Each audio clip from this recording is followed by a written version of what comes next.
Saludos y lindo día. Bienvenidos a su canal Despertando. Gracias por visitar y dar like.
It's a real pleasure to be here.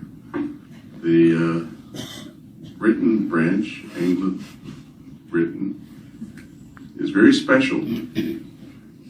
It's the first branch established under the direction of the Anointed Ones back in the early days. And it's a real thrill to be here with you. And I bring with me the warmest love and greetings of the governing body to all of you dear brothers and sisters here on this beautiful island.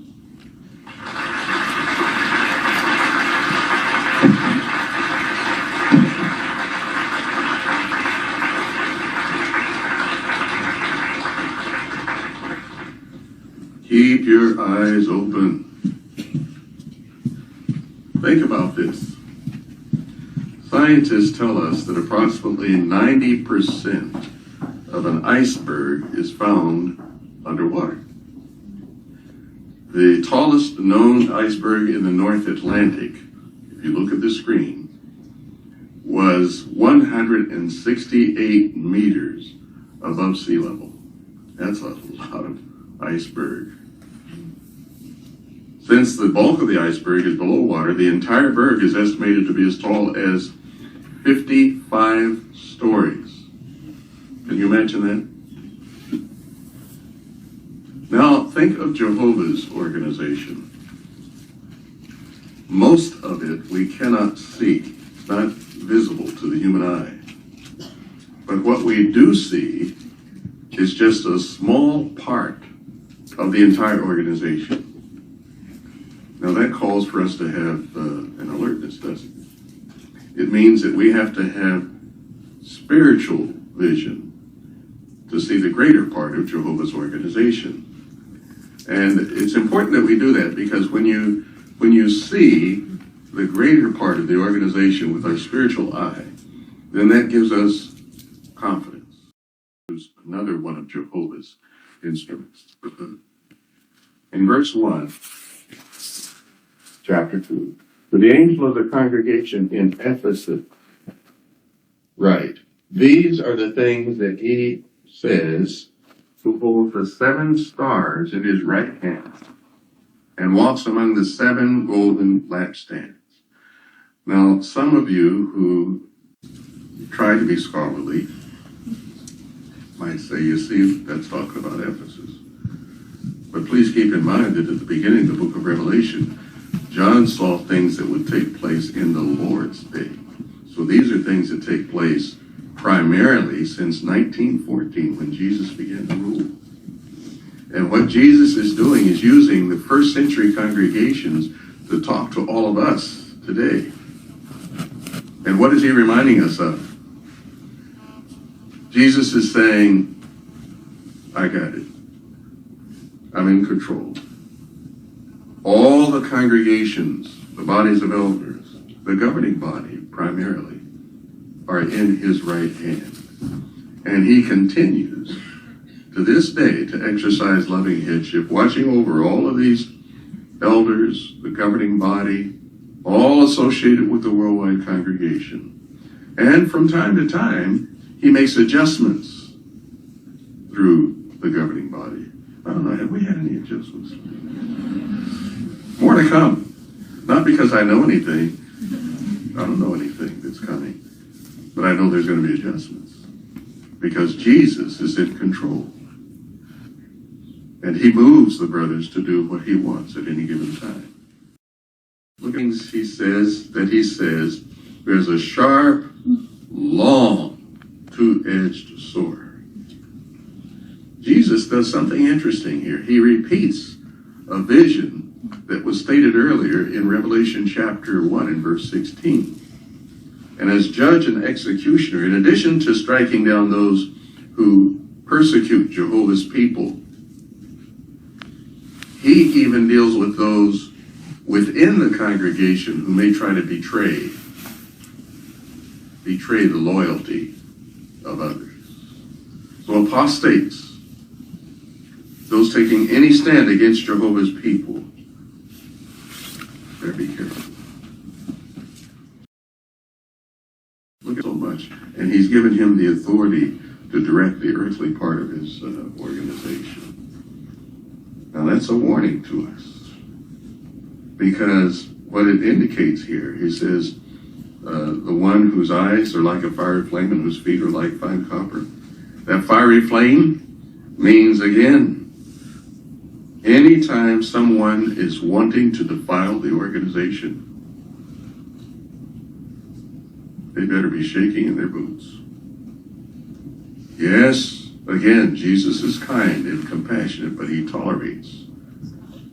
Okay, can I break it down in Wall's language? Don't mess with my people. See, I'm keeping my people unified. Otherwise, you're in trouble. Otherwise, you're in trouble. And then you see where it says, whose feet are like fine copper. Well, fine copper indicates a brilliance, a shining example. And when you think of the fine copper, think of 1 Peter chapter 2 and verse 21, where Jesus is held out as an example for us to follow closely.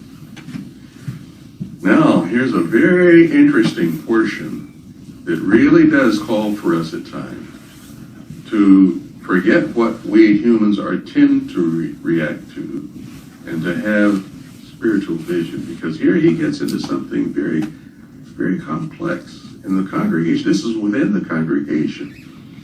In verse 20, let's read 20 through 23. Nevertheless, I do hold against you, that you tolerate that woman Jezebel, who calls herself a prophetess, and she teaches and misleads my slaves to commit sexual immorality and to eat things sacrificed to idols. Now we know that by the time this was written, literal Jezebel was long ago removed. So he's talking about a spirit, evidently, that existed in that congregation of Thyatira. A woman who did not stand in her place.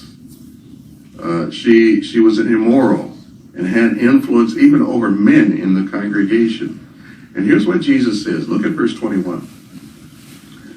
I gave her time to repent, but she is not willing to repent of her sexual immorality. Stop there. That means that there may be times when within the congregation there's somebody doing wrong. And sometimes we humans get impatient. Why is this allowed to go on? The reason? Jesus. He says, I give people time to repent.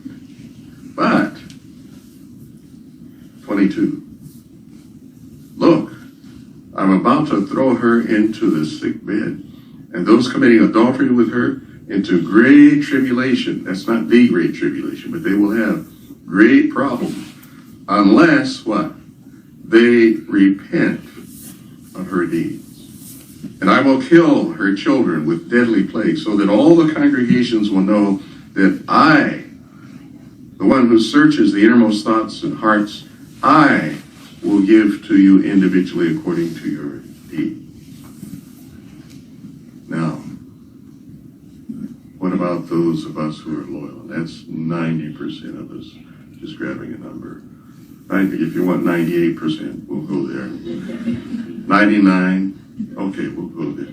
But the majority are faithful, but there's this small influence, bad influence. What are we supposed to do when we see wrong things being done? The elders know about it. They try, but this thing just remains. Jesus tells us what to do. Go to verse 24. However, I say to the rest of you who are in Thyatira, all those who do not follow this teaching, that is the teaching of Jezebel, those who did not get to know the so-called deep things of Satan, I'm not putting on you any other burden. Just the same, hold fast. Hold fast to what you have until I come. Be cool. Just wait on me. I'll take care of it, Jesus says, in my due time. Look at that. The angels are holding it back. They represent angelic groups whom Jehovah uses to hold back the execution of judgment until the appointed time. And dear friends, we don't have to worry about the time. Don't try to figure out, now that so-and-so's in power, is it going to happen? You know, and the way the violence is going, it must be happening. Preach. That's all we need to do. Just preach. The time for this is when the angels release the winds of divine wrath. And when do they do that? The account in Revelation says they do that when the last of the anointed has proved faithful to his appointment as the Son of God. So, dear brothers and sisters, what is the lesson? Our spiritual vision allows us to enjoy the ministry no matter what the response of the people. Our spiritual vision helps us to see that we should lead lives that are clean before Jehovah, our God. Our spiritual vision allows us to see beyond the governing body, beyond the body of elders, beyond these folks who come from another country and give you talks. And we see Jehovah, who's given his Son, Jesus Christ, the authority. And you know what? Everything's going to be all right.